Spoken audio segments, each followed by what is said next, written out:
kini atong latest weather update June 23, 2022. Padayon natong gimonitor ang low pressure area na naa na sa 55 kilometers sa may amihan ng bahin sa Borongan City, Eastern Samar. Og less ang chance kining ma-develop na bagyo or tropical cyclone. Ang weather condition sa may Samar, Eastern Samar ug Northern Samar makasinati silang madag-umo na kalangitan ug naay katag-katag na mga pag-uwan ug kini mga pagpanugdog og kilat ug na kini sa low pressure area.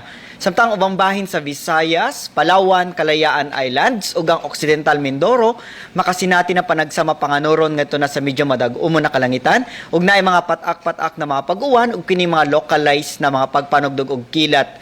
Padayon ta mag-monitor sa ta mag-i-issue ng mga thunderstorm o rainfall advisories. Also, we have to take precautionary measures sa mga hazards na dala ng thunderstorm.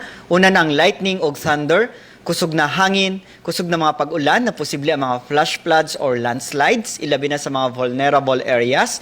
If intense or severe ang thunderstorm, posible ang tornado, water spout, o ang hail o ang pag-ulan ng yelo. Para sa itong mga dugang detalye, bisitaha itong mga official social media accounts.